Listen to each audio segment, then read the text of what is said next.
So, do you like having a difficult life? I didn't think so. You know, as Americans, we like convenience. I can remember just people will sometimes, even a preacher will be up here and say, and this is perforated for your convenience. It's like if we built shrines, secular shrines, I think they should be to convenience. I mean, what would we do without a microwave?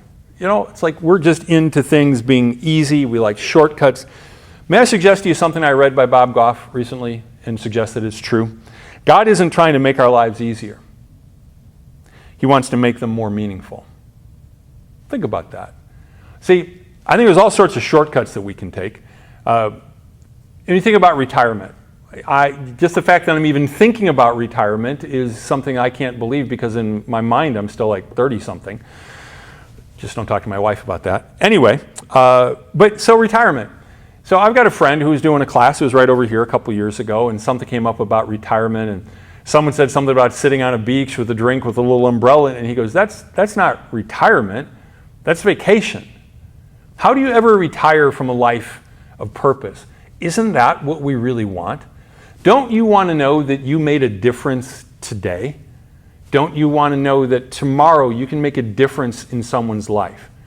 I'll just share a couple of things that Goff says here. He said, if everybody's telling the truth, I can apparently lose 12 inches in 12 weeks. I hope he doesn't mean off his height. Work for less than half a day a year and make more money. Get more friends, increase my influence, have more confidence, and at least a dozen other things just by changing one or two simple things in my life. But you know, when it comes to our faith, our relationship with God, any relationship, there's no shortcuts. You take a shortcut, you're going to really miss out on something. God has designed us to want to have purpose and meaning in our lives. Now, I'm not suggesting that you do certain things to get to heaven. You can't. Jesus has earned that for us. We simply accept that gift. But then he frees us of the things where we shoot ourselves in our own feet and keep ourselves from going to where we really want to get to. He frees us to have a life of purpose. And you know, sometimes when we have to struggle through things, we really remember them. I played tennis last week, and it was threatening rain, and would have liked to have played the next night when there wasn't going to be rain, but that wasn't an option. So I'm actually getting together with a friend of mine named Mark. We went to grade school together and kind of got reconnected, and we're playing tennis. We're having a lot of fun. He won the first set in the drizzle. It means the tennis balls are getting wet. And we're putting them in our wet pockets to dry them off, and it worked for a while. And then there's some puddles that were forming, and if it would have just stopped completely for a little bit. But anyway, he won the first set, and then the second set, it was close, and I just didn't want to lose it. And I got really focused, and I won one game. I mean, the ball is coming in, it's skipping, it's sliding, there's water spinning off it like that. And then it was my serve. I should have won and won the set. And I don't know what happened. I just played terribly. I didn't even pay attention.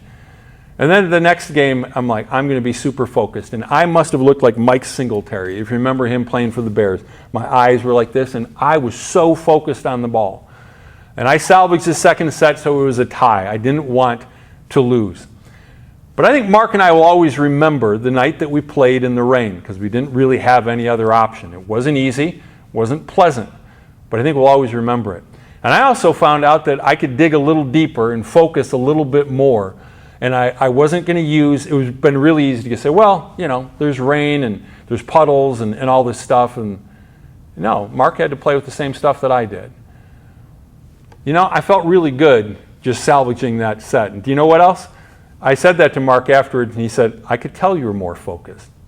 I say all of that to just say, God wants to give us a life of meaning, and whether it's something as simple as playing a match in tennis, helping other people. I mean, I can't imagine ever someday I'm just going to be like, well, I don't want to preach anymore. I don't want to visit people in the hospital. No, I don't want to do your wedding, and I don't want to do a funeral. I can't imagine that. God has designed us to have purpose. And the things that we do, they don't get us to heaven. But you know what? I think we taste a little bit of heaven when we have a life of purpose. That's my hope, my dream for you today. God bless you. Have a great day.